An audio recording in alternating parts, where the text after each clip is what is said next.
KBS 열린 토론.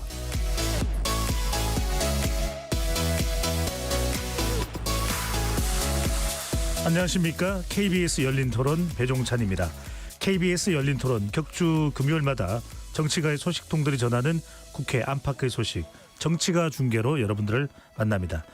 정치권 초미의 관심사였던 이재명 대표의 공직선거법 위반 1심 재판 결과 징역 1년 집행유예 이 재판 결과 징역 1년 집행유예 2년이라는 판결이 내려졌습니다. 의원직 상실에 해당되는 무거운 판단입니다. 최종 확정된다면요, 이재명 대표는 즉각 항소의 뜻을 밝혔고 여당은 재판부 결정에 경의를 표한다라고 밝혔습니다. 여야의 엇갈린 반응과 정치적 파장 정리해보고요. 어제 야당의 주도로 통과된 김건희 여사 특검법에 여당이 특별감찰관 도입으로 맞서고 있는데요. 김건희 여사 의혹에 대한 여야 대응, 오늘 정치가 중계에서도 살펴보도록 하겠습니다. KBS 열린 토론 지금 시작합니다. 치열한 토론 속에서 더 나은 세상을 찾아갑니다. 올바른 세상을 만드는 첫걸음. 평일 저녁 7시 20분 KBS 열린 토론. 정치가 중계에 함께해 주실 네 분 소개합니다. 박명호 동국대 정치외교학과 교수 자리해 주셨고요. 안녕하세요. 이성택 한국일보 정치부 기자 나오셨습니다. 안녕하십니까. 이동수 청년정치크루 대표 나오셨고요. 안녕하십니까. 곽우신 오마이뉴스 정치부 기자 함께합니다. 네, 안녕하세요. KBS 열린 토론 문자로 참여하실 분은 샵 9730으로 의견 남겨주실 수 있고요. 단문 50원, 장문은 100원의 정보 이용료가 붙습니다. KBS 1라디오의 모든 프로그램은 유튜브에서도 함께 하실 수 있으니까요. 많이 들어와 주시고 구독 꾹 눌러주시고 좋아요도 많이 보내주시면 좋겠습니다. 일단 네 분께 오늘 1심 선고 징역 1년 이재명 대표입니다. 집행유예 2년 선고가 됐는데요. 이 결과 어떻게 보시는지 총평 한 말씀 해주시고 구체적인 내용은 그 다음 질문부터 좀 깊숙이 들어가 보겠습니다. 먼저 박명호 교수부터요. 네. 그 이재명 대표와 민주당이 이재명 사법 리스크에 대해서 그동안 정치적 관리 또는 정치적 대응을 해왔고 가장 직전까지도 그 법원 앞에 지지자들을 사실상 동원하려 했고 또 이러저러한 것들이 결국 이번에 좀 한계에 봉착한 것이 아니냐. 그러니까 법리적으로 어떤 부분이 유죄가 되고 무죄가 되고 이것이 어떤 그 형량을 결정하는 데 영향을 줬다라고 하는 부분도 논란이 될 수 있겠지만 기본적으로 결론적으로 그런 정치적인 성격을 오히려 부각시키려 했던 것이 패착이 되는 게 아닌가 하는 생각이 되고요. 그런 면에서 이재명 대표가 그 지지자들 모임, 이 검찰 규탄 모임이긴 했지만 거기에 가려 했던 일정을 취소하고 가지 않았던 거, 또 오늘 일부 보도에 따르면 내일 그 집회에도 참석하지 않는 걸로 했다는데 네. 이거는 일단 고민에 일단 들어간 것이 아닌가. 그러니까 이걸 정치적으로 대응하는 기조를 계속 가져갈 거냐. 만약 계속 가져간다면 더 강하게 해야 된다라는 건데 그 강하게 한다는 건 이렇게 되면 최종심 내기 전에 조기 대선밖에는 승부처가 없다라는 거고 예. 그 지금까지의 닥치고 공격을 넘어서는 그런 어떤 공격을 해야 된다라는 것과 그 반대쪽에 그 사이 어딘가에서 이제 앞으로 행보를 알겠습니다. 고민하는 게 아닌가 생각이 네. 듭니다. 곽우신 기자는요? 네, 사실은 이번에 판결 자체는 유죄가 나올 거다라는 가능성이 좀 더 높게 봤던 것 같긴 합니다. 여의도도 그렇고요. 다만 이제 형량에 있어서는 직상실형까지 가기는 조금 어렵지 않겠느냐라는 게 조금 더 대체적인 의견이었던 것 같은데 생각보다 형량도 강하게 나오다 보니까 민주당도 약간 당황한 듯한 기류가 느껴지고요. 또 반면에 여당 같은 경우에는 진짜 간만에 호재다라는 것들이 굉장히 적극적으로 논평도 하고 있죠. 어찌됐든 지금 굉장히 정치권의 여러 변수들이라고 하는 것들이 대부분 여권발 악재들 중심이었는데 이제 야권에서도 뭔가 큰 변수가 하나 생기게 됐기 때문에 예. 당분간 상당한 정국이 요동칠 수밖에 없다라는 겁니다. 그렇습니다. 이성택 기자 어떻습니까? 일각에서는 25일이 더 민주당으로서는 또 이재명 대표로서는 부담이 될 선고가 나올 것이다라고 예상하는 목소리였는데 상당히 민주당으로서는 중형으로 받아들이는 기색이 역력합니다. 징역 1년, 집행유예 2년입니다. 그렇죠. 이제 뭐 무죄 시나리오를 얘기하는 경우도 없지는 않았고요. 뭐 지금 혐의가 그 안에서 이제 2개가 이상이기 때문에 그 중에 하나가 인정이 될 수도 있으니까 유죄도 나올 수 있다. 다만 징역형까지 얘기하는 사람들은 잘 없고 이제 벌금 하더라도 이제 100만 원 안팎에서 좀 나오지 않겠느냐. 해서 이제 100만 원이 좀 넘어가더라도 항소심에서 보통 좀 깎아주기도 하거든요. 그래서 그렇게 되면은 결국엔 이제 생활할 수 있을 것이다 이렇게 기대했던 목소리들이 많았는데 결과적으로 징역형 이제 징역 1년에 집행유예 2년이라는 상당히 강한 형이 나왔기 때문에 굉장히 좀 충격에 휩싸여 있는 모습인 거는 그 부인하기 어려울 것 같습니다. 네, 이동수 대표는요? 네. 저는 근데 이번 일이 기본적으로 이재명 대표의 리더십의 위기가 아닌가 이렇게 생각이 되는데요. 그동안 이재명 대표가 어떤 위기들이 불거지고 논란들이 생기고 했을 때 이제 뭐 모른다 이렇게 막 좀 대응한 적이 좀 있었잖아요. 근데 이번 사건도 사실은 처음에 이제 대장동 의혹이 2021년에 불거지고 뭐 이제 김문기 처장이 뭐 어떤 역할을 했다 이런 논쟁이 나올 때 이재명 대표가 나 저런 사람 모른다라고 하지 않고 그냥 부하 직원의 이런 행위에 대해서 도의적인 책임이라도 지겠다라고만 했어도 과연 사건이 이렇게까지 커졌을까 하는 생각이 좀 들기는 해요. 그런 점에서 저는 뭐 법적인 것보다도 일단 이재명 대표의 이 지금까지의 리더십의 어떤 형태 이런 것들이 좀 위기를 맞은 게 아닌가 이런 생각이 됩니다. 네, 리더십의 위기. 자, 하나하나 꼼꼼하게 들어가 보겠습니다. 먼저 가구신 기자. 네. 이재명 대표는 서울중앙지방법원이죠. 나오면서 바로 항소하겠다는 뜻을 분명히 했습니다. 민주당 내부 반응은 어떻습니까? 일단 방금 말씀드린 것처럼 약간 당황스러운 기류가 보이긴 합니다. 생각보다 형량이 강하게 나왔기 때문인 거고 여기에 더해서 일단은 지금 모두가 격앙된 반응을 상당히 보이고 있습니다. 뭐 오늘 조승래 수석 대변인도 그렇고 뭐 저기 박균택 의원은 이제 법률위원장 맡고 있는데 박 의원도 그렇고 어쨌든 민주당이 가동 가능한 모든 채널을 총동원해서 이번 판결은 정치 판결이다 이렇게 규정을 짓고 상당히 좀 강도 높게 비난을 하고 있는 상황인데요. 예. 물론 지금은 당연히 일치 단결해가지고 이 우리가 흐트러지면 안 된다. 이재명 대표를 구해야 된다라는 식으로 결집할 가능성이 큽니다만 이 결집이 언제까지 지속될지 이건 약간 물음표가 나오는 것 같습니다. 그래서 민주당 내부에서도 그럼 이번 기회에 드디어 이재명 대표 중심의 민주당이 바뀌는 거 아닌가라는 기대를 일각에서 하고 있는 분들도 있거든요. 이런 사람들이 어떤 모멘텀을 맞이해서 적극적으로 들고 일어난다면 이재명 대표가 주류를 완전히 장악했던 이 민주당 내 권력 구도가 조금 바뀔 수도 있지 않겠느냐 이런 추측이 조심스럽게 나오고 있습니다. 예. 민주당이 흔들릴 수도 있다. 뭐 당장은 아닐 수 있겠지만 이런 이제 진단을 해주셨는데 이동수 대표. 네. 앞서 이제 박명호 교수께서 오늘 예정됐던 검찰 규탄 집회에도 이재명 대표가 안 가고 내일로 예정되는 이제 매주 토요일 지금 집회가 예고되고 있습니다. 그런데 내일 참석 가능성도 거의 뭐 불투명해지는 상황. 그러면 앞으로 대여 투쟁의 강도, 장애 집회 어떻게 될까요? 일단 오늘 내일 뭐 장애 집회에 이재명 대표가 참석하기에는 좀 부적절할 것 같고 본인들도 그렇게 판단을 할 것 같아요. 왜냐하면은 1심에서 유죄 판결이 나오자마자 뭐 정부를 규탄하는 집회에 참석한다는 것 자체가 좀 재판 불복처럼 여겨질 수 있지 않을까 이렇게 보고요. 근데 저도 이제 민주당의 앞으로의 행보에 대해서 이제 조금 우려하는 바가 아까 이제 박명호 교수님께서 닭공이라는 표현 써주셨잖아요. 근데 민주당이 보면은 사법적인 문제나 이런 검찰과 관련한 이슈에서 위기에 몰렸을 때 이 문제에 완전히 매몰되는 모습들을 그동안 여러 번 보여줬었거든요. 뭐 2019년에 조국 사태 때도 그랬고 2022년 때도 이제 지방선거를 앞두고 검수완박이라는 이슈에 완전히 이제 매몰돼 버리면서 뭐 중도층 민심이나 이런 것들을 다 날린 적이 있었는데 지금도 사실 뭐 분위기 자체가 김건희 여사 특검법이라든가 아니면 상법 개정 이런 것과 관련해서 민주당으로 이제 상황이 유리한 쪽으로 가고 있었다고 저는 보는데 이번 이슈로 이제 이 모든 것들이 다 덮이고 민주당이 이제 뭐 사법부나 이런 데를 규탄하는 쪽으로 매몰돼 버리지는 않을까 그 부분은 조금 우려가 됩니다. 예. 이승택 기자, 국민의힘에서도 바로 논평이 나왔습니다. 어떤 내용입니까?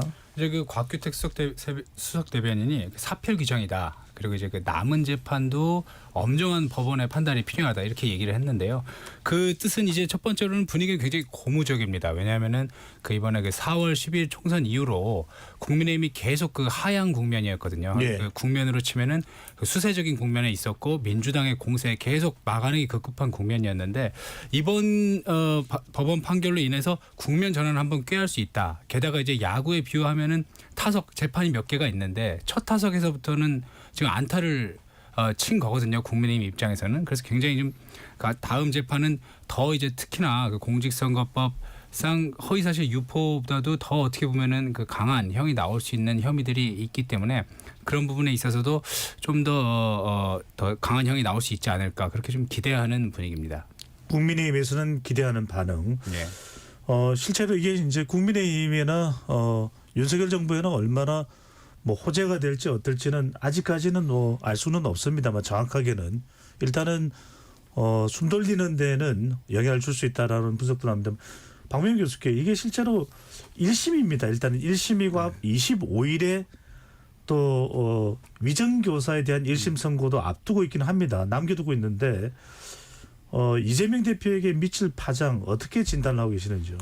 아직은 측정하기가 조금 어렵지 않나 생각이 되는데 일부 보도 등에 따르면 2심에서 전부 무죄가 나오지 않는 한 지금 그 형량을 벗어나기 좀 어렵다고 보는 것 같아요. 예. 근데 그럴 가능성이 별로 없다라는 거고 또 대체적인 예상들이 25일 날 그 위중교사 관련한 재판의 1심이 더 이번 거보다는 가능성이 높다라고 봤던 것인데 그렇지 않게 보였던 데서 오히려 지금 더 예상보다 더 강하게 나왔으니 다음도 그 연장선상에서 보는 게 아니냐라고 하는 의견이 있는 걸 보면 예. 당장은 아마 내일 집회의 분위기가 이제 바로미터가 되지 않을까 싶어요. 이게 주말을 전후하면서 그 여론에 이제 반영이 될 거고 주 초에 나오는 여론조사와 주말쯤에 나오는 여론조사들이 이제 이게 이제 반영이 돼서 어떤 그 여론의 흐름을 나타내느냐가 관건이 아닐까 생각이 되는데 결집 동력. 네. 양쪽으로 아마 비슷하게 엇갈릴 가능성이 전 현재로서는 높다고 봐요. 그러니까 거의 50-50 정도 되는 정치적 양극화는 더 강화될 가능성이 높은 거죠. 지지층은 지지층대로, 반대하는 사람은 반대하던 대로 이제 모이지 않겠나 생각이 되는데 그런 면에서 아마 이재명 대표와 그 측근 그룹들이 거기에 대한 고민을 하고 있는 것이 아니냐. 예. 어떤 결론을 내기는 아직 쉽지 않지 않겠나. 예. 자, 지금부터는 두 분 기자분과 함께 조금 판결 내용에 대해서 구체적으로 들어가 보겠습니다. 이 부분이 사실은 더 큰 파장입니다. 왜냐하면 1심 선고가 어떻게 나오느냐보다도 더 중요한 건 판결문의 내용, 법원이 어떤 방향으로 가고 있는데 먼저 가구신 기자. 네. 오늘 내용의 핵심은 공직선거법 위반은 두 가지입니다. 하나는 백현동 개발과 용도계획 변경과 관련해서 이것이 국토교통부의 협박 발언에 대해서 법원이 어떻게 판단하는지, 또 하나는 성남도시개발공사의 김문기 전 차장에 대해서 아는지 모르는지 여부, 두 부분에 대해서 법원이 상당히 엄단을 내렸다라고 하는 분석이 나옵니다. 하나는 김문기 전 차장에 대해서는 당연히 알 수밖에 없는 거 아니냐. 그런데 모른다고 한 것은 위반이다. 하지만 공표하지는 않았으니까 공직선거법 위반으로 보기는 힘들다. 그런데 백현동 용도 변경에 대해서는 이재명 성남시장이 당시에 스스로 판단한 것이다.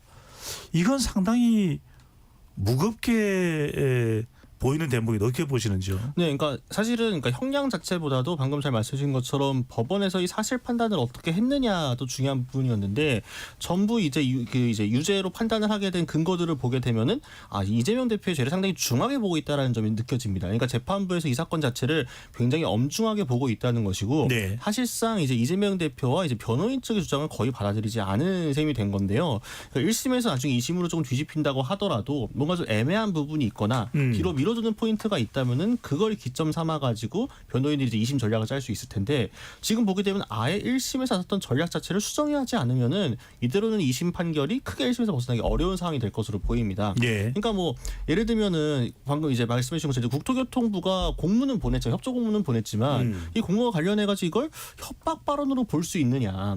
민주당 측에서는 이게 조금 부정확하거나 과장된 표현일 수는 있지만 심리적 압박을 다분히 느꼈을 가능성이 크기 때문에 이거는 이거는 허위사실로 보기 어렵다라는 주장이었습니다만 그러나 어쨌든 재판부는 아니다. 이거는 허위사실 공표로 볼 수밖에 없고 심지어 그 이후에도 피고인의 고의가 충분히 인정된다는 식으로 이야기를 했거든요. 예. 그러니까 이걸 알면서도 일부러 선거에 본인이 유리하게 하기 위해서 했다는 어떤 고의성을 재판부가 인정을 했기 때문에 이걸 또 뒤집으려고 한다면은 상당한 공을 들일 수밖에 없다. 그래서 방금 이제 첫 타석에 들어선 걸로 비교를 해주셨는데 첫 단추가 상당히 지금 민주당 입장에서 불리하게 끼어진 건 맞는 것 같습니다. 예, 바로 이 강희순 기자가 분석한 내용입니다. 오늘 법원의 판결 내용이 따박따박 상당히 근거를 가지고서 물론 이제 법원 판결에 대해서 피의자 입장은 또 다를 수 있습니다만 일단은 판결문에 나온 내용에 대한 법조인들의 반응입니다. 그러면서 아주 구체적으로 상세하게 법원에서 판결문을 구성하고 있다. 특히 이제 백현동 부분인데 이 부분은 어떻게 보시는지요?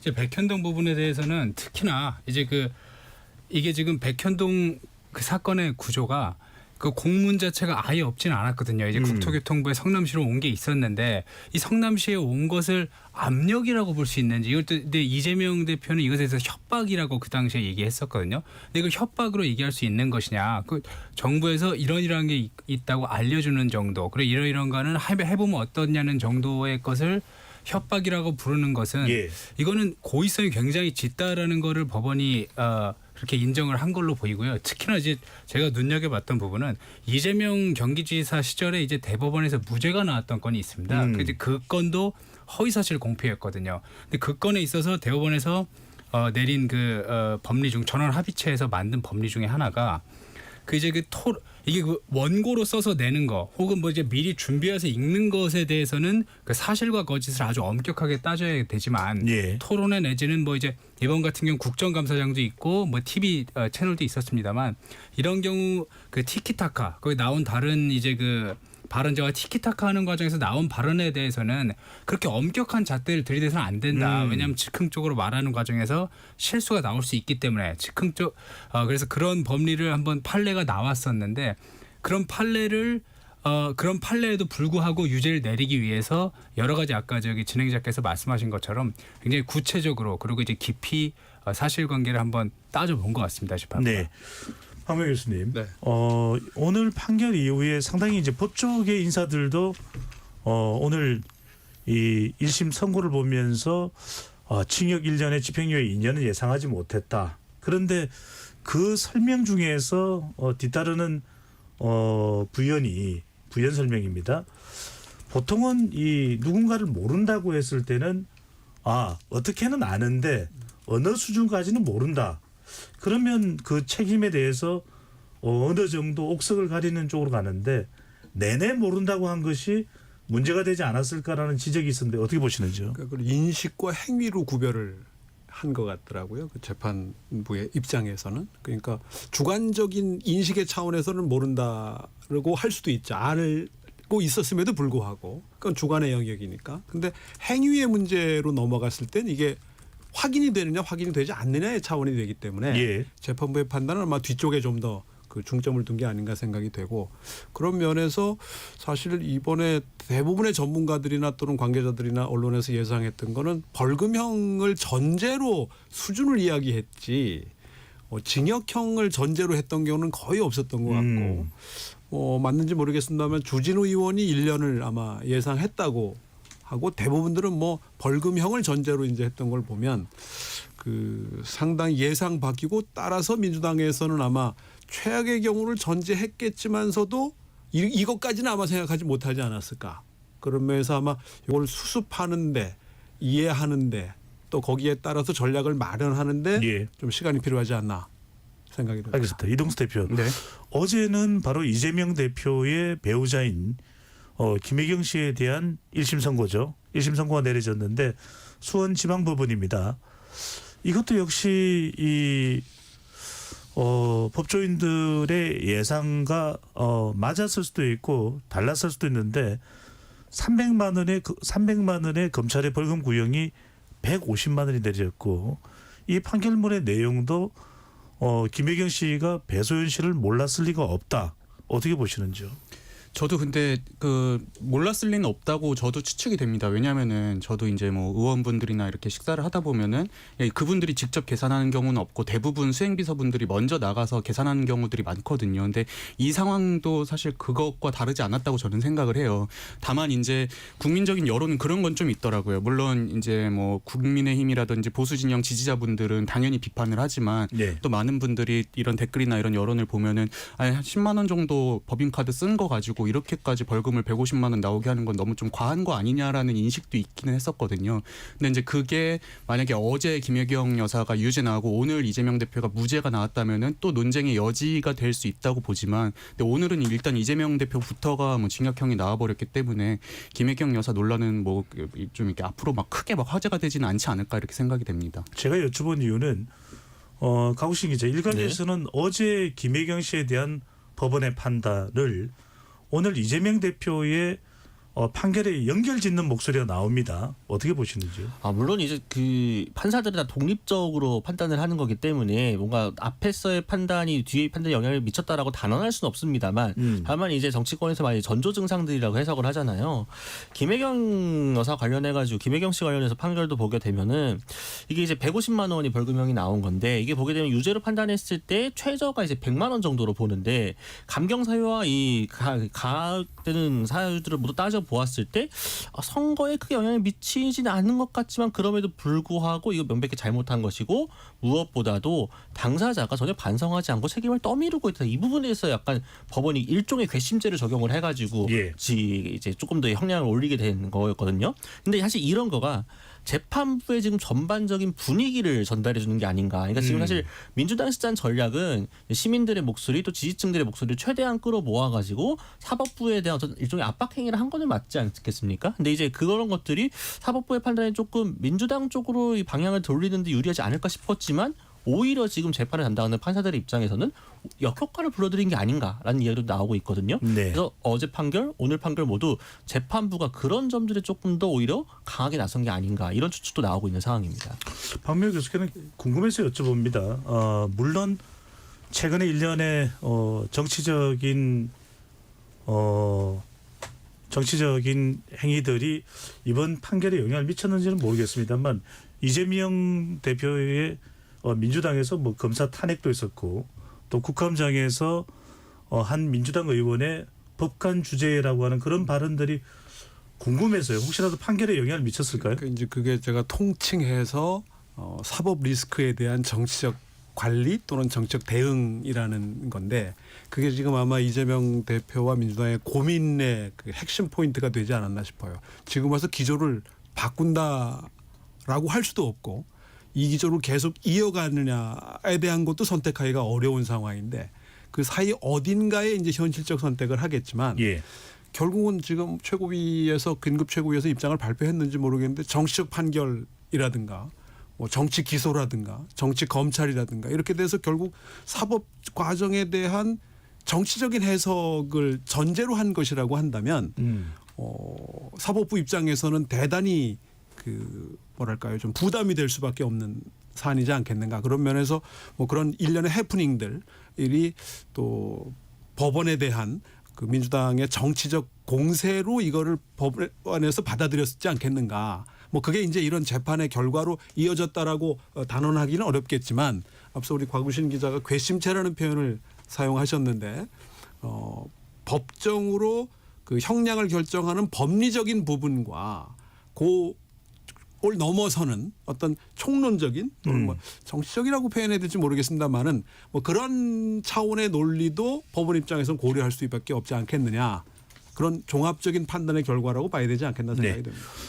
워낙 이재명 대표 관련된 1심 선고에 시선이 모아지다 보니까 어제 김혜경 씨 판결이 나오기 전에 이재명 대표의 아내에 대한 SNS 글이 상당히 큰 화제를 모으기도 했습니다. 이동수 대표는 어떻게 보셨습니까? 네, 뭐 일단 내용을 잠깐 설명을 해드리자면요. 네. 어제 이제 이재명 대표가 본인의 소셜 미디어에 김혜경 여사와 관련된 일종의 편지 같은 걸 띄우면서요. 뭐 세상 사람들이 다 지켜보는 가운데 회술례를 당할 줄은 꿈에도 몰랐을 게다. 동네 건달도 가족은 건드리지 않는다. 뭐 이런 등등의 표현을 썼습니다. 근데 다소 좀 감성적인 이런 표현들이 좀 들어갔는데 제가 그 페이스북 이 반응들을 보니까는 좋아요도 뭐 10,000건이 넘고 공유도 거의 1,000건 가까이 됐더라고요. 다른 글들에 비해서 반응이 굉장히 좋았는데 지지층들 사이에서는 약간 좀 이렇게 뭐 울컥하고 이런 게 있었나 봐요. 근데 다만 이 뭐 지지층 밖의 그냥 중도부터 뭐 보수층까지는 별로 이렇게 크게 막 이거에 동요하거나 이런 움직임은 거의 보이지 않았던 것 같습니다. 네. 이순탁 씨가 또 하나 궁금한 것은 이제 이 이재명 대표의 선거에 대해서 뭐 앞으로 있을 영향이겠죠. 네. 어느 시점인지는 정확히 우리가 예상하기는 어렵습니다만 최근에 이제 김동연 경기지사의 행보가 시선을 끌었습니다. 예. 비명계 원외 모임인 초일회에 참석하게 됐고 이달 초에는 독일에서 김경수 전 지사를 만났나요? 예, 그렇죠. 네. 또 최근에는 이제 윤석열 대통령의 특검법을 받아들이지 않을 것이면은 물러나라 이런 발언도 했었는데 이런 일련의 행보에 대해서 이재명 대표와의 차별화로 보는 시각이 많은데 어떻게 보시는지요? 예, 일단 그 김동연 지사가 굉장히 그 존재감을 드러내려고 노력하는 건 맞는 것 같습니다. 사실 현직 지사가 국회의원이 아닌 현직 지사가 대통령 하야를 요구하는 것은 굉장히 그 강한 발언이거든요. 왜냐하면 이제 그 지자체장 얘기를 들어보면은 지자체장은 국회의원하고 다르게 아무리 당이 다르더라도 정부에서 도와주지 않으면 일을 굉장히 하기가 어렵다라는 거예요.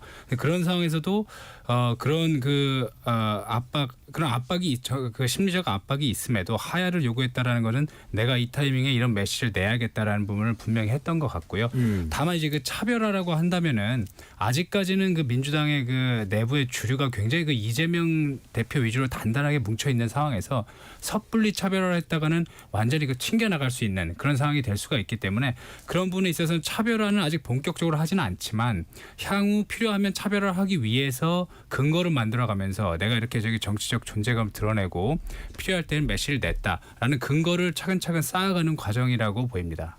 가구신 기자는 어떻게 보시는지? 그러니까 사실은 김동연 지사가 대권에 욕심이 있다는 얘기는 워낙 예전부터 많이 나온 거여 가지고요. 예. 물론 정치인 당연히 품을 수 있겠죠. 근데 그렇게 노력하는 거에 비해서는 어떤 여론조사 기관이 어떤 여론조사를 보더라도 숫자가 그렇게 높지 않습니다. 사실상 지금의 야권은 거의 유일한 대선 후보가 이재명 대표인 상황이고 이미 이전에 공천도 그렇고 여러 과정을 거쳐가지고 이미 민주당 내 주류가 친명계로 완전히 교체가 된 상황이기 때문에 잘 말씀해 주신 것처럼 김동연 지사가 지금 갑자기 뭐 비명 쪽으로 이렇게 갈 수는 없는 거겠죠.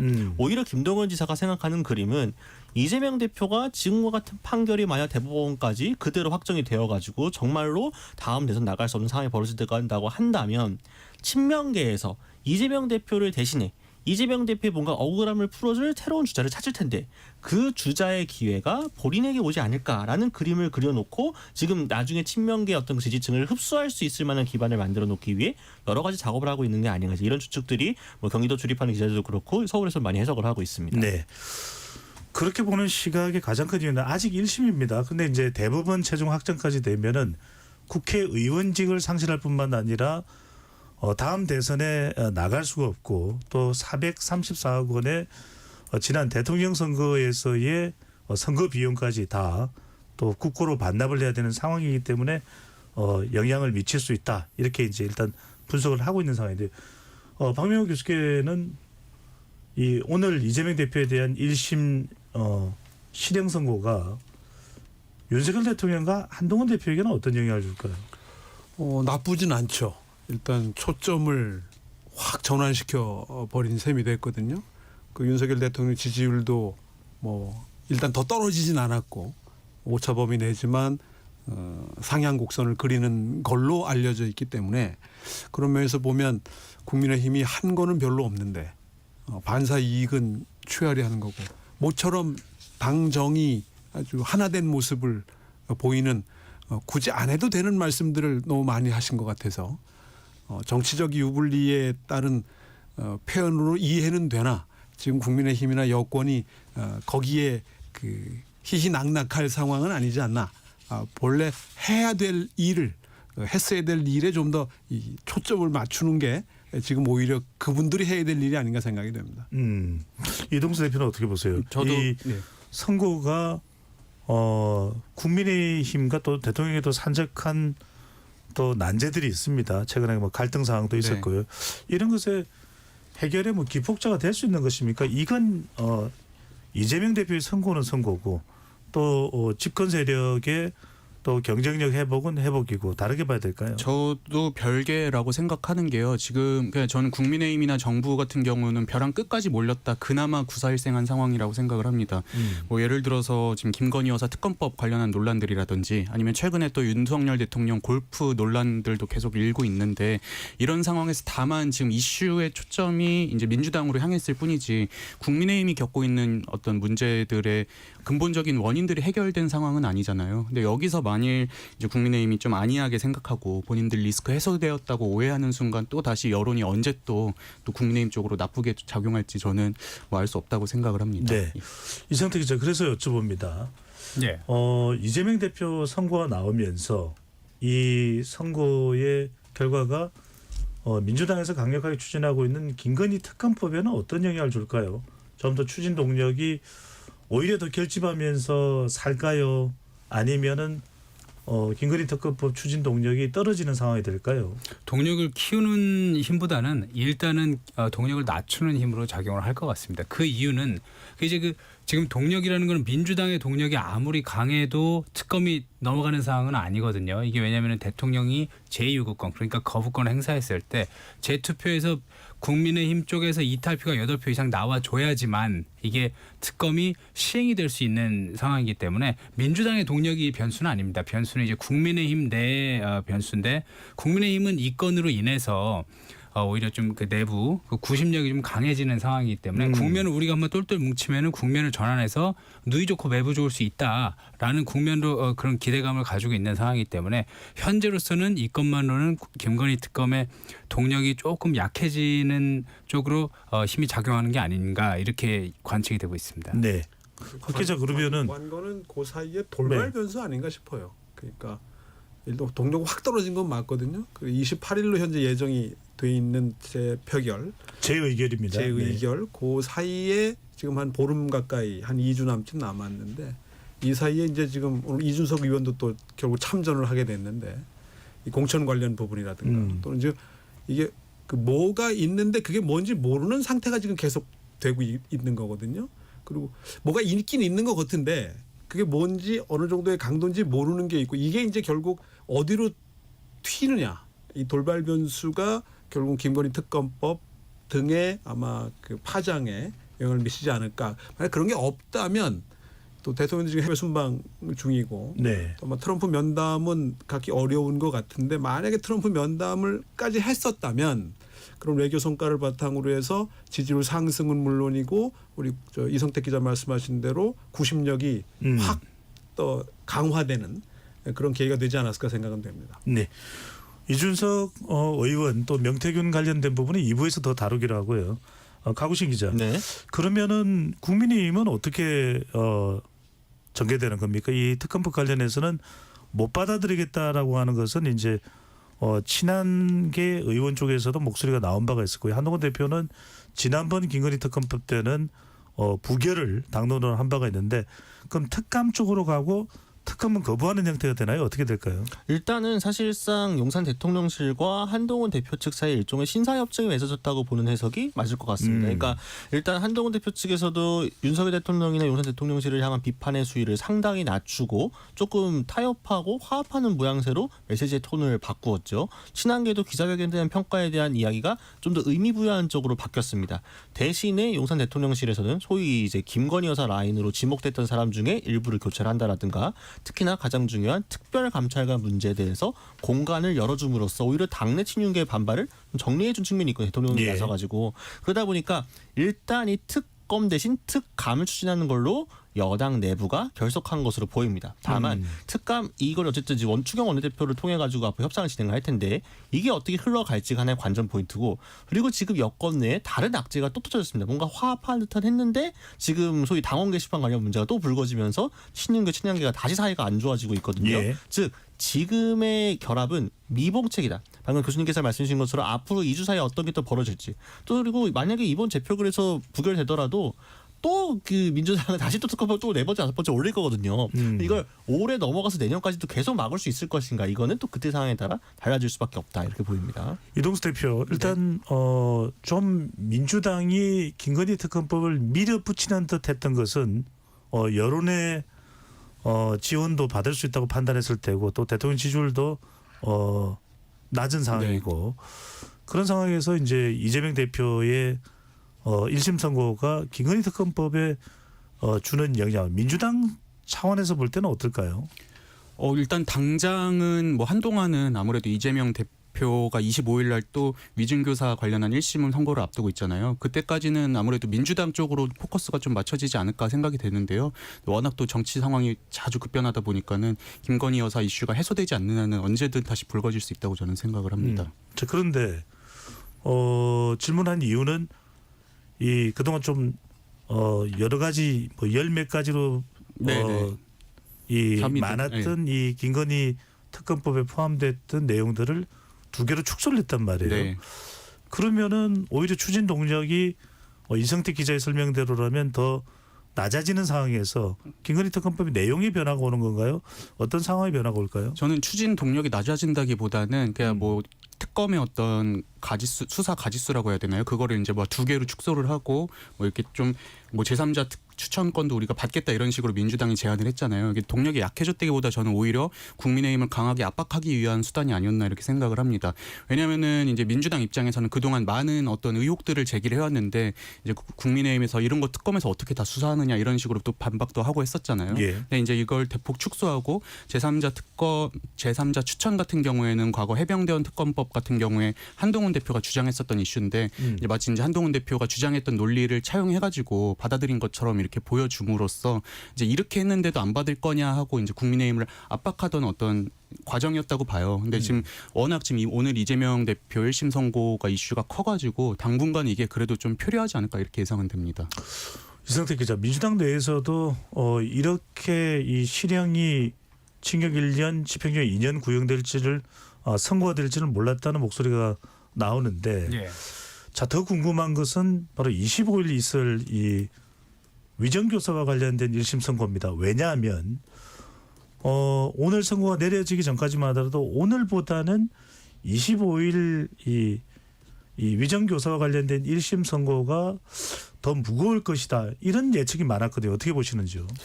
이게 실제로 진행자께서 말씀하신 것처럼 국민의힘에서는 15일은 예고편이고 25일이 본편이다 이렇게 보는 시각이 많았습니다. 왜냐하면 그 위중교사 자체가 우리나라에서는 엄밀하게 있는 법은 아니지만 법 왜곡죄, 뭐 미국에서는 이런 법도 있거든요. 사법부가 밖에서 장외 집회하는 거에 대해서는 제가 보기에는 장외 집회가 얼마나 영향을 주는지 잘 모르겠습니다. 왜냐하면은 법관들이 그런 것에 훈련이 굉장히 많이 된 사람들입니다. 이 재판 법리 이외의 것에 대해서는 조금 이제 독립해가지고 판단을 하려는 훈련이 많이 된 사람들인데 다만 재판정에서 증거를 조작을 하거나 증언을 오염시키는 것에 대해서는 굉장히 또 반발심을 많이 가지고 있거든요. 네. 그래서 그 위증교사가 뭐 이게 혐의가 재판부가 인정을 할지 안 할지 모르겠으나 혐의가 인정이 된다면은 그 양형은 상당히 강할 것이다. 이렇게 예측을 좀 많이 하고 있기 때문에 이 부분이 그래서 그 오늘 저기 이제 그 징역 1년 집행유예가 2년이 나온 공직선거법 위반 건보다 강하면 더 강할 수도 있다. 이런 저기 예측이 나오고 있습니다. 이 위증교사가 저 같은 일반인, 그러니까 저는 법리를 잘 모르니까는 딱 처음에 뉴스를 봤을 때 어떤 생각이 들었냐면 뭐 전화로 저거 몇 마디 했다고 뭐 피선거권까지 박탈될 일이야 이렇게 생각을 했는데 아는 변호사가 그러더라고요. 최근에 사법부 추세가 이제 뭐 위증교사나 이런 것들이 이제 이성택 기자 말씀하신 것처럼 어떤 사법 질서에 대한 방해 이런 걸로 여겨가지고 굉장히 엄하게 이제 다스리고 있는 추세라고 하더라고요. 그래서 이제 오늘 것보다는 25일이 훨씬 엄하게 형량이 나올 거다라고 이제 예상들을 하고 있었는데 오늘도 벌써 징역형이 나와버려가지고 25일 날 있을 선고도 이재명 대표 입장에서는 굉장히 좀 긴장될 상황일 것 같습니다. 네. 물론 전망이긴 합니다. 박명 교수께서는 어제 김혜경 씨, 오늘 이재명 대표 이런 법원의 판결을 보면서 25일 선고는 어떻게 좀 분석을 하고 예상을 하시는지요? 글쎄요. 그것도 예상이 되겠습니까만은 대체로 지금까지 나온 것들을 보면 오늘보다 좀 더 강할 가능성이 높다는 게 대체적인 의견이었거든요. 특히 그 위증을 한 사람이 이미 처벌을 받았기 때문에 위증을 교사한 사람이 처벌을 안 받는다는 것은 상식적이지 않다라는 거 아닌가. 그런 면에서 보면 아마 3년 구형을 했죠. 네, 그 검찰은 부분에 3년 대해서. 구형입니다. 그러니까 오늘도 2년 구형에 1년 나온 걸 보면 적어도 그 맥락에서 좀 다운될 수는 있다 할지라도 아마 예상을 그렇게 크게 벗어나기는 어렵지 않겠나. 물론 이제 이게 여러 가지 종합적 고려가 그 사이에 지금 한 열흘 시간이 한 열흘 정도 남은 거잖아요. 요 사이에 앞서 말씀드린 그런 돌발 변수들의 영향. 그러니까 돌발 변수기 때문에 예상할 수 없는 거고 또 나온다 하더라도 그 돌발성 때문에 어디로 튈지 어떤 영향을 줄지 또 예상할 수 없다는 게 참 언노운의 언노운즈가 문제가 아닌가 생각이 됩니다. 네, 강우신 기자. 네. 공직선거법 위반에 대한 1심 선고가 이렇게 내려지다 보니까 국민의힘에서는 더 이제 목소리를 높입니다. 강경하게 이재명 대표를 또 몰아붙이는 그런 상황으로 예상이 되는데 25일 판결에 대해서도 뭐 생중계 요청하는 목소리도 나오고 있고 민주당은 어떻게 대응할지 또 각 기자가 보는 25일 전망은 어떤지도요? 그러니까 뭐 아까 대체적으로 저도 비슷한데요. 그러니까 원래 그 이 두 판결을 놓고 공직선거법 같은 경우에는 무죄가 나올 수도 있고 유죄가 나오더라도 형량이 벌금형 정도일 것이다라는 게 대체적인 여론이었고 다만 이 위증교사 관련 유죄가 거의 확실시되어 보이는데 이 형량이 그 직상실형까지 나오냐 마냐지 그게 좀 관전 포인트거든요. 근데 이게 예. 앞에서 직상실형이 나왔기 때문에 뒤에는 좀 자연스럽게 더 커질 것이다라는 기대감이 좀 여권에서 나오는 거죠. 그러다 보니까 국민의힘은 정말 간만의 호재이기 때문에 최대한 당력을 집중해가지고 최대한 민주당을 압박하겠다는 식으로 나가고 있는 거고 민주당은 이 너무 좀 세게 배팅을 했다가 오히려 좀 역풍이 불 수도 있는 상황이다 보니까 25일을 앞두고선 톤 조절이 나섰다라는 게 전반적인 여의도 해석입니다. 다만 아까 뭐 교수님께서 얘기하신 것처럼 지금 상황에서 설사 이재명 대표가 또 큰 형량이 나온다고 하더라도 거기에 실망하던 지지층이 바로 여권으로 가지 않는 게 여권의 호재가 바로 되긴 어렵다. 근데 여권이 지금 워낙 여기에 또 너무 매진하다 보면 오히려 원래 해결해야 될 불을 끄지 못하고 도리어 이것이 또 여권의 발목을 잡을 수도 있다. 이렇게 또 보고 있습니다. 네, 여권에서는 또 계속해서 생중계 목소리가 나왔기 때문에 제가 뭐 전달을 드린 부분이 되겠습니다. KBS 열린 토론 로고 듣고 돌아와서 2부로 이어가겠습니다.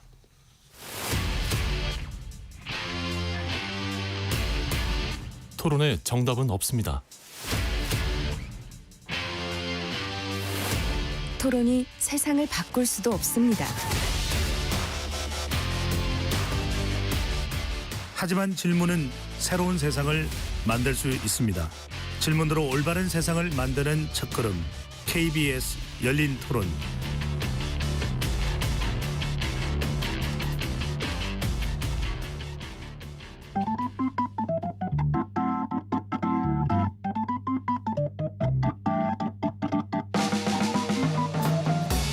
세상을 바꾸는 질문, 열린 토론이 시작합니다.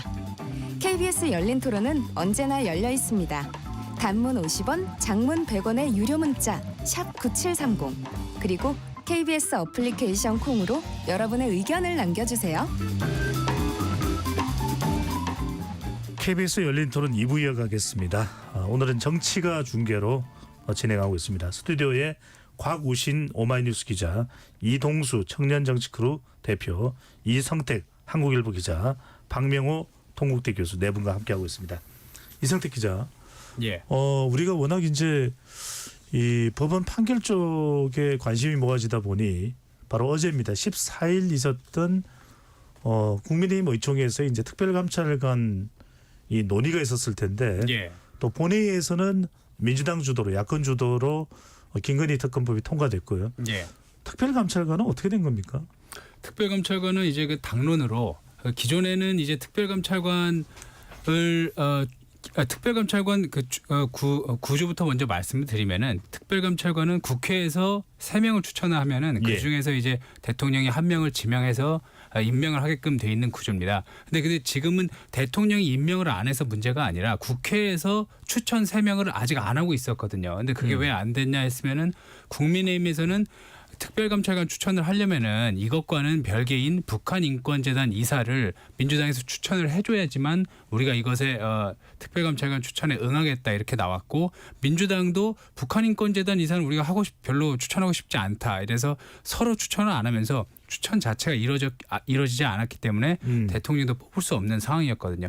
이런 상황에서 한동훈 대표가 특별감찰관으로 우리가 이 위기를 좀 타개를 할 필요가 있다라고 생각을 하고, 특별감찰관에서 북한인권재단하고 연계를 끊자 이렇게 얘기를 해서 어제 이제 의원총회에 올라간 쟁점은, 그러면은 우리가 특별감찰관을 추천을 하는데 기존 입장하고 다르게 북한인권재단하고 연계를 포기하느냐 예. 마느냐, 이게 쟁점이었거든요. 예. 어제는 결국에는 박수 치고서 그 연계 끊고 특별감찰관은 특별감찰관대로 민주당하고 이제 추천 협의를 시작하고, 북한인권재단은 별도 트랙으로 접근하자 이렇게 결론이 났습니다. 박수로 추인하면서 별다른 이견 없이 끝났다고 하고요. 예. 강우식 기자, 네. 그러면은 그동안에 특별감찰관 그 자체, 북한인권재단 이사는 별개로 하고요.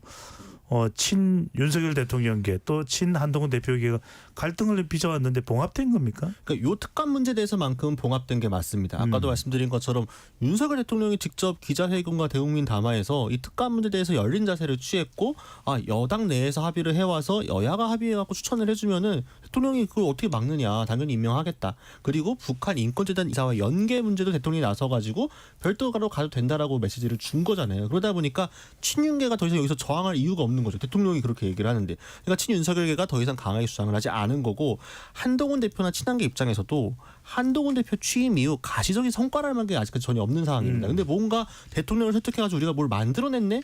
라는 거를 만들기 위해서라도 이 특감을 최대한 아름답게 만들어갈 필요성이 있었던 거죠. 그러다 보니까 친한계가 친윤계가 간만에 뭔가 서로 합의점 도출할 만한 게 나왔기 때문에 5분 만에 박수치고 그냥 추인으로 끝난 이렇게 상황이 된 겁니다. 예.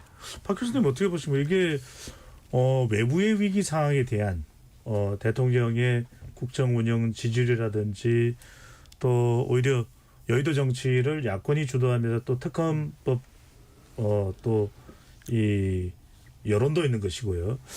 뭐 이것 때문에 일시적으로 봉합이 된 거다 이렇게 봐야 될까요? 아니면 좀 뭔가 향후 어떤 협력의 단초가 만들어졌다고 봐야 될까요?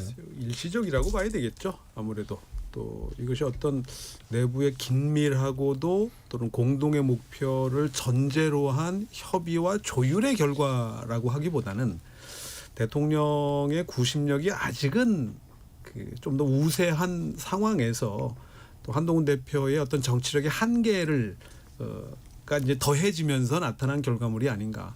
곽우신 기자 설명이 가장 적절한 설명이라고 생각이 되는데요. 특히 이제 한동훈 대표의 사실은 이 대통령이 존재하는 여당의 대표로서도 입지가 사실 구조적으로 좋지 않은 상황인데, 이제 트리플 하락이었잖아요. 대통령, 여당, 그리고 이제 한동훈 대표 개인에 대한 지지도까지도 떨어지는 양상에 대한 반응이 아닌가 생각이 되고, 이제 초점은 이 탈동조화, 그러니까 여당 지지율하고 대통령 지지율이 같은 방향을 그리느냐 이제 엇갈리느냐라고 하는 부분이고, 예. 거기에 딸려서 이제 한동훈 개인에 대한 지지도까지도 연동이 돼서 두 개가 같은 방향으로 가느냐 서로 엇갈리느냐, 그 대목이 이제 아까 우리 돌발 변수라고 칭했던 게 영향을 주게 될 거고, 그 과정에서 어느 선까지 한동훈 대표와 그다음에 이제 여당 의원들이 감내할 수 있겠느냐. 특히 저는 여당 의원들의 감내 정도가 가장 넓다고 생각이 되거든요. 왜냐하면 자신들의 선거가 지금 가장 멀리 있기 때문에 예. 본인들은 정치적으로 가장 안전한 시기라는 거거든요. 그런 면에서 지금 대단히 어떤 걸 해도 사실은 크게 부담이 없는 건데, 그건 거꾸로 뒤집어 얘기하면 아무것도 안 해도 된다는 이야기이기도 한 거라서 그들을 어떻게 자기 세력화 할 수 있느냐라고 하는 것에 대한 한동훈의 과제가 아직 해결이 안 된 거고, 이거 해결하기 쉽지 않아요. 이재명식으로 해석을 해결하든가 아니면 한동훈식이었어야 되는데, 지금 이재명식으로 할 시기도 아니고 방법도 없고, 예. 또 한동훈 대표가 아무래도 정치 초년병으로서 갖는 근본적인 이해와 인식과 경험의 한계랄까, 구조적으로 갖고 있을 수밖에 없는 그런 것들이 복합적으로 작용한 결과가 아닌가 생각이 됩니다. 네. 제가 여기서 특검 관련해서 잠깐만 첨언을 하자면은, 제가 최근에 이제 친윤도 친한도 아니 좀 애매한 포지션에 있는 한 국회의원한테 이제 들은 얘기였는데요. 이번 특검법에 대해서만큼은 친윤과 친한계가 모두 일치 단결해서 막아낼 수밖에 없는 이유가 있다. 왜냐하면은 이번 특검법에 새롭게 이제 수사 대상이 줄어들었습니다만 강조가 됐던 거는 명태균 씨와 관련한 공천 개입 의혹인 거잖아요. 그리고 공천 예. 개입 의혹에는 이번 총선도 포함이 되어 있습니다. 즉 그 말은 이번에 당선된 108명의 국민의 국회의원 모두가 자칫하면 특검 수사 대상이 될 수 있다는 겁니다. 국민의힘 당사를 압수수색하겠다고 나설 수도 있고 의원실을 들여다보겠다고 할 수도 있는 상황이잖아요. 그럼 자신들의 공천 과정을 이 특검이 보도해보겠다고 했을 때 좋아할 의원이 아무도 없는 거죠. 그러니까 나중에 다른 김건희 여사 관련 특검에서 어떻게 반응할지 모르겠습니다만 이번 특검에 대해서 이번 만약에 28일 재표 결을 한다고 하더라도 이탈표가 예전만큼도 안 나올 가능성이 꽤 있다라고 얘기를 했습니다. 박명 교수와 가구신 기자가 뭐 부분적으로 설명을 했습니다만 네. 이동수 대표 유난 해동 전까지만 해도 상당히 단호한 모습의 한동훈 대표 또 그 직후에도 독대가 안 이루어졌고 또 추가적인 요구사항까지 제시하면서 상당히 좀 강하게 나가는 한동훈 대표의 모습인데 대통령 기자회견 직후는 상당히 또 한동훈 대표가 유순해졌다. 물론 이건 이제 여러 보도에서 나오는 단어임을 제가 전제로 드립니다. 네. 그렇게 좀 태도가 달라진 이유가 뭘까요? 일단은 뭐 저희가 좀 이따 다루겠지만 당원 게시판 논란이 그 즈음부터 불거지면서 한동훈 대표가 약간 좀 몸을 사리고 있는 게 아니냐 이런 의혹들이 또 제기되고 있는 부분들이 있고요. 또 이제 대통령이 이제 대국민 담화로 크게 사과까지 했는데 또 거기서 한동훈 대표가 한 번 더 공격을 할 경우엔 정말 이제 친윤과 친한계가 돌이킬 수 없는 어떤 길을 걷게 되는 게 아닌가 이런 좀 뭐 얘기들도 좀 있었어요. 근데 예. 저는 이 부분에 있어서 중도층에서 이제 좀 한동훈 대표가 요즘에 지지율을 많이 얻지 못하고 있는 부분 중에 하나도 있다고 보는 게 이제 보면 우리가 예전에 안철수 의원 뭐 비판할 때 보면 중요한 순간에 뭐 발 뺀다, 간 본다 막 이런 비판들 많이 했었잖아요. 근데 요즘 그 비판을 한동훈 대표에게 하는 분들이 또 많이 있더라고요. 그냥 되게 대통령과 첨예하게 이제 좀 다툴 것 같은 결정적인 순간에서는 항상 돌아서고 이제 한 발 빼는 이런 모습에 대해서 좀 뭐 중도층에 대해서는 중도층들은 좀 약간 회의를 갖고 있는 것 같습니다. 이런 또 저런 이유가 있었다고 봐야 될 것 같은데 이상택 기자, 예. 방금 전에 이제 이동수 대표 언급한 이 당원 게시판 관련 논란입니다. 한동훈 대표와 관련이 됐다는 것이 어떤 내용인가요? 이제 당원 게시판 논란이라고 하면은 그 올해 한 7월부터 한 11월 초까지 해가지고 뭐 그분들하고 그 동일성이 인정된다는 뜻은 아닙니다. 한동훈이라는 이름 그리고 이제 한동훈 대표의 그 장인 장모 그 모친 그리고 이제 배우자 그 이름으로 해가지고 그 당원 게시판에 윤석열 대통령 부부를 굉장히 원색적으로 비난하는 글을 올리기도 하고 또 아니면은 그 언론 사설 윤 대통령의 그 각성을 촉구하는 뭐 그런 언론 사설을 공유하기도 하고 그런 글들이 꽤 많이 올라왔거든요. 뭐 이제 그 집계한 사람에 따르면은 뭐 700여 건이 올라왔다고도 하고요. 네. 그런데 이제 문제는 그 당원 게시판이라는 데가 그 굉장히 그 멤버십이 강하고 폐쇄적인 곳입니다. 예. 아무나 이제 글을 올리거나 볼 수 있는 게 아니라 오직 당원만 들어가서 볼 수 있고 당원이 들어가서 보거나 글을 쓰기 위해서는 핸드폰으로 이제 본인 인증을 해야 될 정도로 굉장히 철저하게 관리가 되는데요. 그 대신 이제 그 글을 쓸 때 그 실명이 다 노출이 되면 글을 쓸 수 없기 때문에 예. 글을 올릴 때는 뭐 이제 홍땡땡 뭐 이땡땡 이렇게 해서만 보이게 하지만 그게 잠깐 시스템 오류로 해가지고 홍길동 이름으로 검색을 하면은 홍땡땡 그리고 이제 실제로 홍길동이겠죠. 홍길동이 올린 게시글이 쭉 이렇게 나오게 된 겁니다. 그래서 예. 그걸 한 보수 유튜버가 검색을 해보고서 이렇게 이상한 글을 한동훈 명의로 올라왔네 해서 이제 본인의 유튜브 채널에서 공개하면서 그게 일파만파 커진 사건입니다. 아니 근데 이 대목에서 제일 궁금한 것은 한동훈이라는 이름을 정확하게 이 한동훈 대표의 한동훈인지 또 한동훈 대표의 가족이라고 하면 그 가족인지 한동훈 대표의 지금 가족인 건지 그 확인 작업은 이루어진 겁니까? 그 첫 번째로 한동훈 대표에 대해서는 먼저 이루어졌다라는 게 이제 그 당 지도부가 그렇게 밝혔거든요. 한동훈 대표에 대해서 확인을 해봤더니 네. 한동훈 대표가 1973년생인데 이분은 1975년생인지 제가 정확히 연생은 기억이 안 나지만 생년월일이 달랐다는 겁니까? 달랐다는 거기 때문에 이런 그 한동훈 대표에 대한 주장을 편 유튜브에 대해서는 이제 뭐 고소 고발을 한번 해보겠다 이렇게 얘기를 한 상태고요. 다만 이제 아직까지도 좀 그 불투명하게 남아 있는 것은 한동훈 대표 그 가족들에 대해서는 아직 그 당 지도부가 가타부타 명확한 입장은 밝히지 않고 있습니다. 그냥 말도 안 되는 의혹이다 이렇게 일축을 예. 하긴 하는데 그래서 이 사람들이 다른 사람이라는 건지 아니면은 이분들이 해킹을 당했다라는 건지 저기 동명이인이라는 건지에 대해서는 명확하게는 아직 입장을 밝히지 않고 있습니다. 알겠습니다. 가구신 기자, 네. 상당히 이해가 안 됩니다. 한동훈 대표가 뻔히 논란이 될 수밖에 없는 당원 게시판을 이용해서 윤석열 대통령을 공격한다는 것도 이해가 안 될 뿐더러 그것도 가족까지 동원이 돼서 윤 대통령에게 험한 글을 작성했다는 것도 선뜻 이해가 가지 않고요. 또 만약에 이것이 유튜브에 한 거면 그 유튜브는 왜 확인을 안 했는지 또 이 논란이 왜 당에서 더 증폭되면서 불거지고 있는지 이유가 뭡니까? 사실은 처음 요 관련해서 의혹이 제기됐을 때요. 별로 보도가 안 됐었어요. 근데 시간이 점점 지나면서 이 이슈가 파괴력을 가지게 된 거였거든요.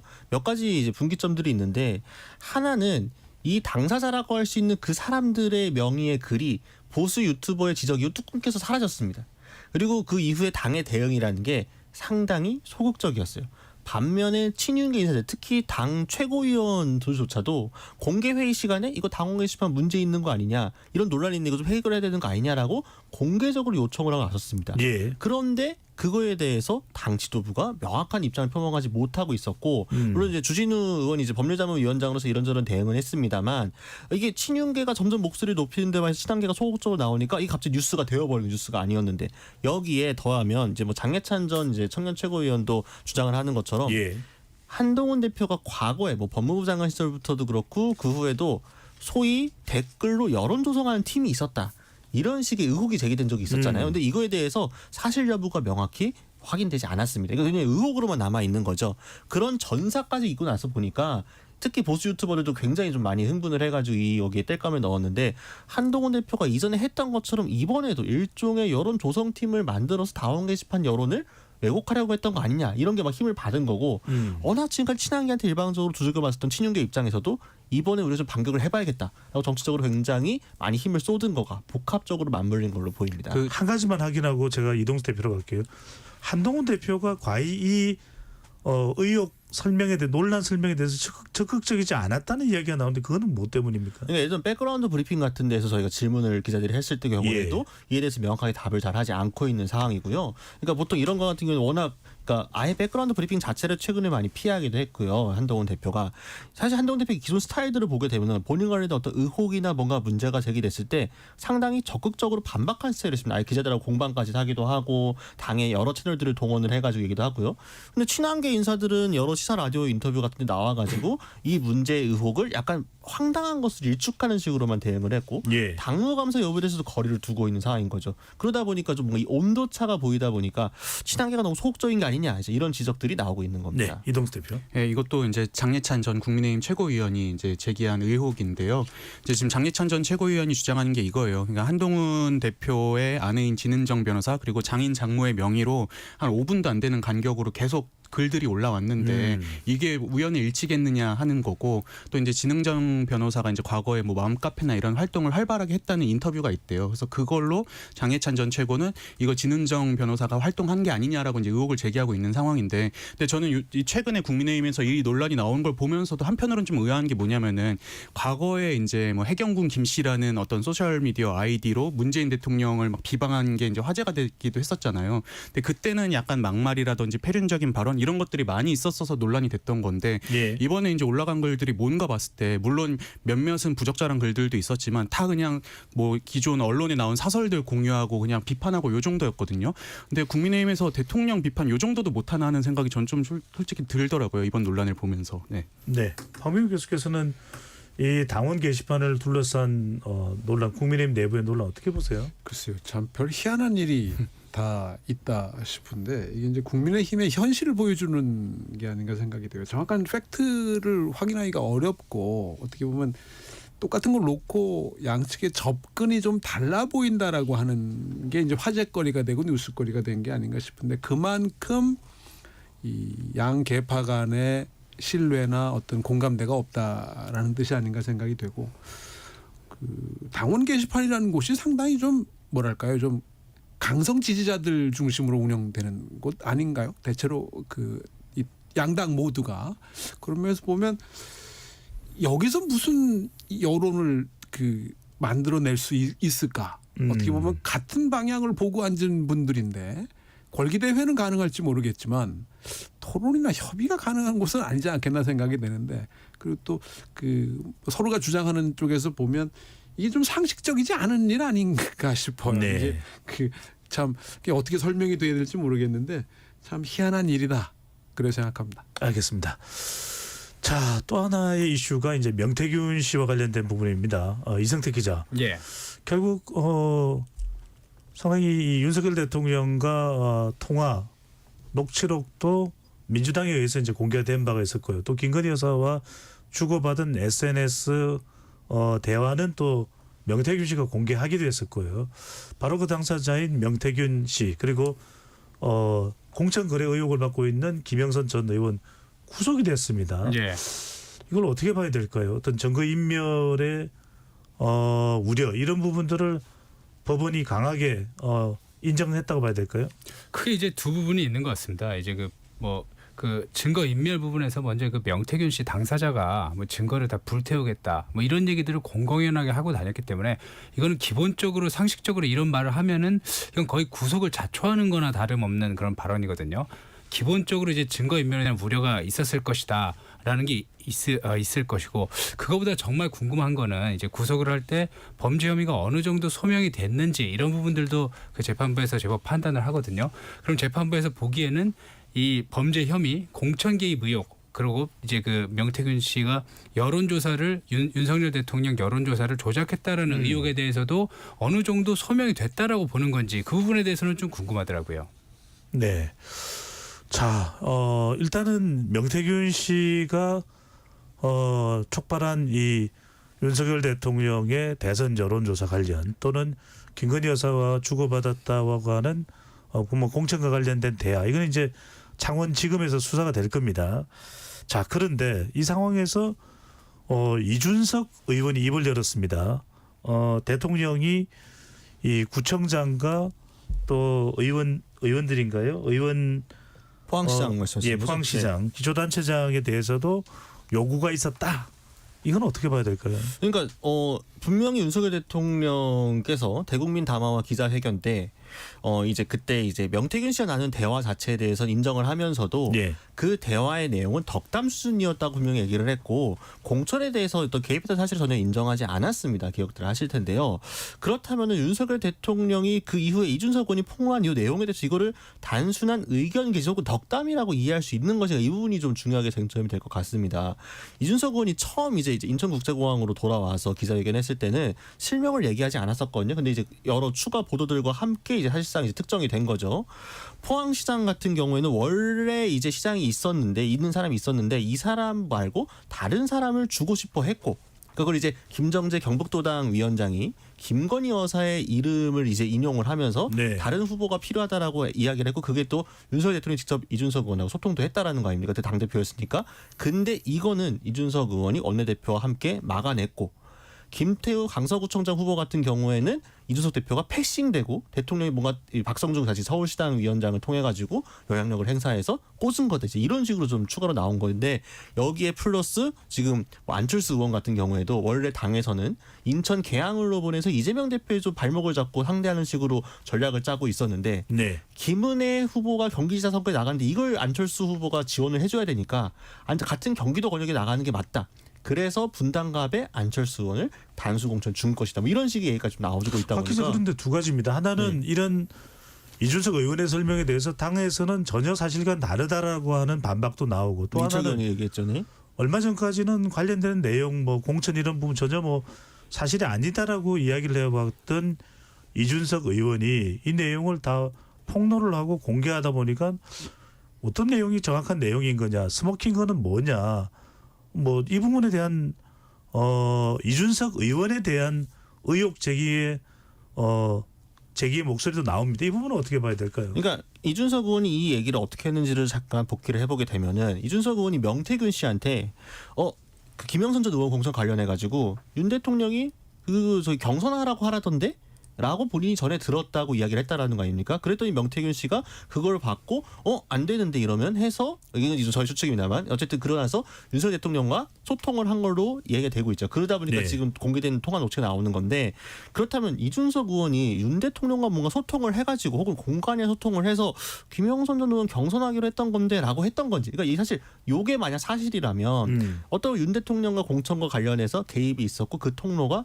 이준석 당시 당대표였다라는 게 증명되는 게 보다니까 이준석 의원은 상당히 좀 발끈하는 형태였던 거죠. 나를 이 의혹에 다시 끌어들이려고 하는 의도가 좀 보이니까 이거에 대한 반박 차원에서 나는 당시에 전원을 분위기를 그냥 전달한 것뿐이고 그렇다더라 직접 소통한 게 아니고 그리고 용산 너네가 만약 나를 건드린다면 검찰이 날 소환한다고 한다면 예. 나 나갈게. 대신 정말 재밌는 얘기 더 많이 할 수도 있어라고 그 살라미식으로 하나 보여주게 된 거죠. 그러니까 결국 그래서 나온 얘기가 과연 이준석 의원을 감당할 수 있겠느냐라고 묻는 거고 명태균 사건의 쟁점은 두 가지라고 봐요. 하나는 조작이냐 아니냐라는 건데 이게 보정인지 마사지인지 조작인지 여론과 관련된 여론조사와 관련된 부분인데 이게 양당이 모두 여론조사를 통해서 후보를 결정하는 게 제도화가 돼 있는 상황에서 경우에 따라서는 최악의 경우에는 이게 지금까지 한 여론조사가 이거 제대로 한 거냐라고 하는 것에 대한 의문을 가질 수 있는 폭발력이 이 안에 있다라고 생각이 돼요. 이게 검증이 안 되는 건데 이게 심증이 가는 것들은 좀 있어 보이지 않냐라고 하는 거고 그런 과정에 명태균 씨라는 사람이 좀 깊숙이 관여했던 게 아니냐라는 거고 예. 그다음에 공천 개입 논란입니다. 특히 이제 그 포항시장 관련한 부분은 당시에도 상당히 논란이 됐었던 기억이 있어요. 그런 걸 보면 그 뒤에서 무엇이 있었던 것인지에 대해서 지금 이제 이준석 의원의 입을 통해서 나오는 게 아닌가 생각이 들고 아예 특정이 돼 버렸잖아요. 당시에 관련된 사람들 이렇게 되면 아마 이게 이제 폭발력이 어디까지 갈 수 있느냐라는 거고 이게 이제 그 돌발 변수의 알겠습니다. 가능성이 있지 않나. 이동수 대표는 이준석 의원의 최근 폭로 네. 또 발언 어떻게 보십니까? 그 벌집 건드리지 마라 이런 경고를 내보내는 것 같습니다. 그냥 국민의힘이 이 명태균 씨 의혹이 처음 터졌을 때부터 사실 이거를 이제 이준석 개혁신당 의원이랑 엮으려는 노력을 굉장히 많이 했잖아요. 그래서 처음에 김영선 의원과의 어떤 뭐 소개를 누가 먼저 받았나 이런 것도 이제 이준석이 먼저 소개해줬다 이런 식으로 이제 국민의힘에서 반박을 했었는데 이제 이준석 의원이 내가 얼마나 많은 걸 갖고 있는지 조심해라 이렇게 경고를 보낸 거라고 생각을 하고요. 대표적인 게 저는 이번에 이제 폭로를 할 때 김태우 전 강서구청장 얘기를 꺼냈잖아요. 근데 김태우 전 강서구청장 같은 경우에는 22년 이제 6월 지방 선거에서도 물론 뭐 이제 좀 윤 대통령의 개입 의혹이 있지만 23년 10월에 보궐선거가 네. 치러질 때도 이제 또 의혹이 있었던 만큼 이제 그때는 사실 국민의힘이 지금처럼 얘기해온 것처럼 뭐 당선인 신분이라서 공무원이 알겠습니다. 아니다 이게 안 통하는 거잖아요. 예. 이성태 기자 그런데 지금 국민의힘에서 나오는 설명 시간이 많이 없으니까 짧게만 설명해 주시면 강서구청장 등 지방자치단체장의 경우에는 시도당에서 결정하는 내리는 사안이다. 뭐 이런 설명도 나오네요. 예, 그거는 이제 아주 원론적인 설명인데요. 이제 당 대표 이준석 그 지금 의원이 당시 당 대표였기 때문에 당 대표가 대통령을 하는 거는 남들이 속속들이 알 수 없기 때문에 그 내용을 앞으로 봐야 될 것 같습니다. 네. KBS 열린 토론 정치가 중계 오늘 이것으로 모두 마무리하겠습니다. 네 분 토론 고맙습니다. 감사합니다. 감사합니다. 지금까지 KBS 열린 토론 배종찬이었습니다.